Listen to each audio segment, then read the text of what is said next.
So in this one, I think they are talking about a verse from Quran. Uh,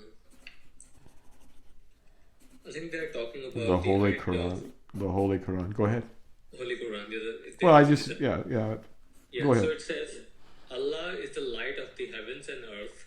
His light is resembled by a lamp within a niche. The lamp is within a crystal like a shining star. It is lit from a blessed olive tree, It's not of the neither the east east or or the the west. west. Yeah. Of it the oil itself nearly shines without the effect of any fire, light upon light. Yeah. Contemplate that for a while, Yeah.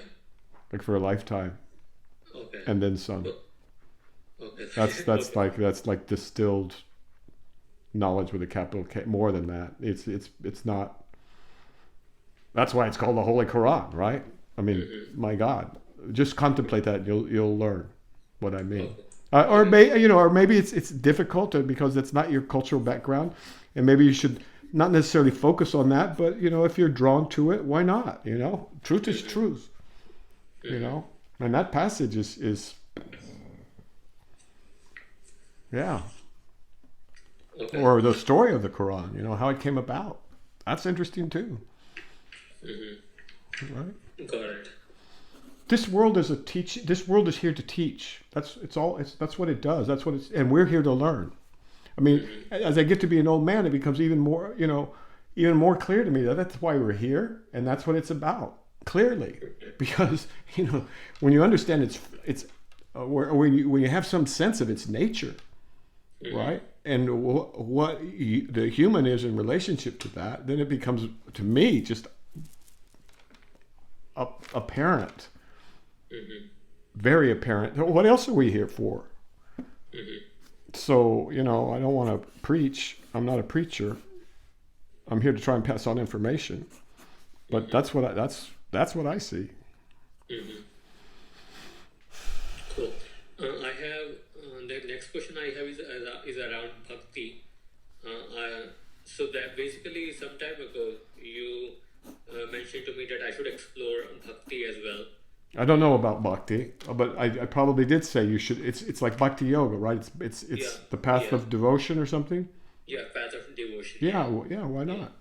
Yeah, it's So. because it's closer to your culture. Like for me, it was by trying to understand and serve Jesus that I Mm-hmm. broke through, right? And if I had started with a tradition that wasn't my own, I'm not sure that it would have worked in the same way. I had a lot of work to do. But Mm-hmm. so what the thought is if this is more culturally resonant with you, but of course Buddhism is too, right? Mm-hmm. It comes, so it's an embarrassment of knowledge of good stuff. And so the thing about the path of bhakti also is that you can really put your whole heart into it more easily sometimes. Mm-hmm. Yeah. Mm-hmm. So when I was contemplating on the bhakti, all the things I feel for Hmm. like Rama and Krishna, but I don't feel the same way towards Jesus or like Muhammad. Exactly. And, and so as I was contemplating, it felt that the things I feel are more like condition and attachment, maybe towards them, rather than actually feeling the love, because bhakti is based on love. Well, And they're all based on love. Love is all there is. yeah, but if I'm feeling certain way towards the the gods that I am familiar with, but not towards others, isn't that just like conditioning and attachment, not bhakti or not love? Oh, you gotta,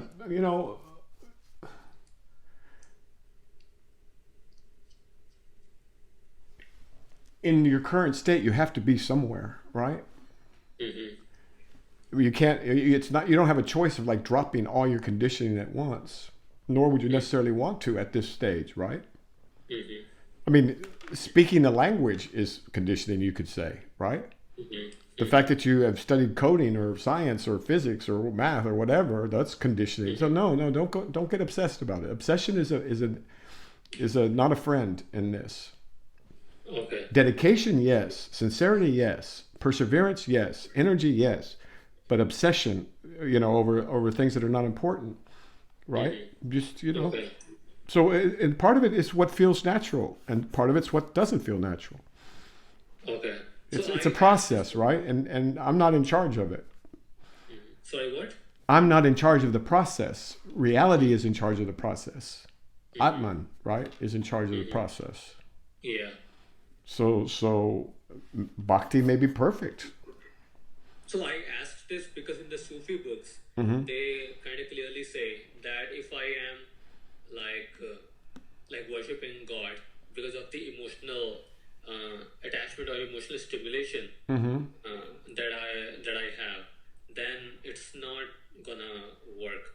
I don't think that. I think if you spend a little bit more time, that may be true also. But I think what they say is if you're worshiping God for a reward, for the desire for a reward or the fear of a punishment, you're really not much different than a donkey, right? You're a carrot and a stick, right? You're worshiping God for it because of your desire for heaven or your fear of hell. Now, there's nothing wrong with that for many people, right? That's as far as you're going to get. But if your aspirations are different than that, and you're called to something different than that, then why would you want to act like a donkey? I mean, and be manipulated by fear and desire, and And so there are religions, as you know, heaven and hell are ways to motivate people. And there's a lot of truth to it, because you can live in hell and end up in hell if you do things in a certain way in life. Or you can also end up in heaven also, right? So there's some truth to that. But what they're pointing at is that that's a lower level aspiration. And so that's, again, like I say, I'm not in charge of this. God is, reality is.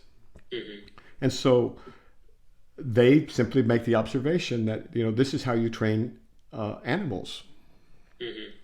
Fear of punishment and a sugar cube, for the elephant or whatever. So I feel like I'm not doing it for a particular reward, but what I experience is when I think about No, because this you should not speak out loud. I think this is between you and God, and it's private, right? Okay. Yeah, I mean, it's nothing I can have anything to do with anyway, nor should I, right? Okay. This is your innermost at this level, at this stage. This is your innermost self, and it's holy, right? It's sacred. Okay. Yeah. Okay. Got it.